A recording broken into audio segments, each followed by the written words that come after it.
श्रीमद्भगवद्गीता अथ षष्ठोऽध्यायः। आरनेय अध्याय ध्यानयोगः। ಧ್ಯಾನಯೋಗ ಅಧ್ಯಾಯ 6 ಶ್ಲೋಕ 32. ಶ್ರೀ ಭಗವಾನ್ ಉವಾಚ ಆತ್ಮೌಪಮ್ಯೇನ ಸರ್ವತ್ರ ಸಮಂ ಪಶ್ಯತಿ ಯೋರ್ಜುನ ಸುಖಂ ವಾ ಯದಿ ವಾ ದುಃಖಂ ಸ ಯೋಗಿ ಪರಮೋ ಮತಃ.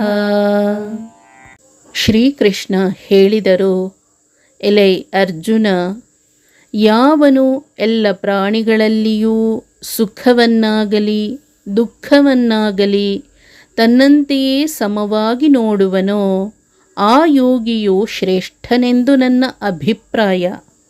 ಎಲೈ ಅರ್ಜುನನೇ, ಸಮದೃಷ್ಟಿಯಿಂದ ಪ್ರಪಂಚವನ್ನು ನೋಡುವ ಈ ಯೋಗಿಗೆ ಸುಖ ದುಃಖಗಳೆರಡೂ ಸಮವೇ. ಅಂತಹ ಯೋಗಿಯು ಪರಮಶ್ರೇಷ್ಠನು. ಸುಖವಿರಲಿ ದುಃಖವಿರಲಿ ಎಲ್ಲರ ಬೇಕು ಬೇಡಗಳನ್ನು ತನ್ನ ಹಾಗೆಯೇ ಸಮಾನತೆಯಿಂದ ಕಾಣುವವನು ಓ ಅರ್ಜುನ ಬಹಳ ದೊಡ್ಡ ಸಾಧಕ ಎನ್ನುವುದು ತೀರ್ಮಾನ. ಕೃಷ್ಣ ನಮಗೆ ಸಮದೃಷ್ಟಿ ಬಗ್ಗೆ ಹಿಂದೆ ಕೂಡ ಹೇಳಿದ್ದ. ಇಲ್ಲಿ ಮುಖ್ಯವಾಗಿ ಸಾತ್ವಿಕರೊಂದಿಗೆ ಭಗವದ್ಭಕ್ತರೊಂದಿಗೆ ಒಬ್ಬ ಸಾಧಕ ಯಾವ ರೀತಿ ಸಮದರ್ಶನ ಬೆಳೆಸಿಕೊಳ್ಳುತ್ತಾನೆ ಎನ್ನುವುದನ್ನು ವಿವರಿಸಿದ್ದಾರೆ. ಯೋಗಿಗಳಲ್ಲಿ ಶ್ರೇಷ್ಠನಾದವನು ತನ್ನಂತೆಯೇ ಇನ್ನೊಬ್ಬರು ಎಂದು ತಿಳಿದಿರುತ್ತಾನೆ. ನಮಗೆ ಯಾವುದು ದುಃಖವಾಗುತ್ತದೋ ಅದು ಇನ್ನೊಬ್ಬರಿಗೂ ದುಃಖವನ್ನು ಕೊಡುತ್ತದೆ ಎನ್ನುವ ಸತ್ಯವನ್ನು ಆತ ಅರಿತಿರುತ್ತಾನೆ. ಎಲ್ಲರಿಗೂ ಸುಖ ದುಃಖಗಳಿವೆ, ನನ್ನಂತೆಯೇ ಅವರು ದುಃಖವನ್ನು ಇಷ್ಟಪಡುವುದಿಲ್ಲ ಎನ್ನುವ ಎಚ್ಚರದಿಂದ ಸಾಧಕ ವ್ಯವಹರಿಸುತ್ತಾನೆ. ಯಾರು ಇನ್ನೊಬ್ಬರ ನೋವನ್ನು ತನ್ನ ನೋವಿನಷ್ಟೇ ನೋವಿನಿಂದ ಕಾಣುತ್ತಾನೋ, ಯಾರು ಇನ್ನೊಬ್ಬರ ಸಂತೋಷವನ್ನು ಯಶಸ್ಸನ್ನು ತನ್ನ ಯಶಸ್ಸೆಂದು ತಿಳಿದು ಖುಷಿಪಡುತ್ತಾನೋ ಅವನು ಬಹಳ ದೊಡ್ಡ ಯೋಗ ಸಾಧಕ. ಭಗವದ್ಭಕ್ತರಲ್ಲಿ ಭಗವಂತನ ವಿಶೇಷ ಸನ್ನಿಧಾನವಿದೆ.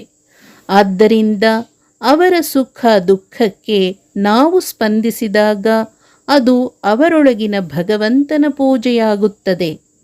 ಈ ಅಧ್ಯಾಯದಲ್ಲಿ ಇಲ್ಲಿಯವರೆಗೆ ಧ್ಯಾನದ ಬಗ್ಗೆ ಕೃಷ್ಣ ವಿಸ್ತಾರವಾಗಿ ಹೇಳಿದ.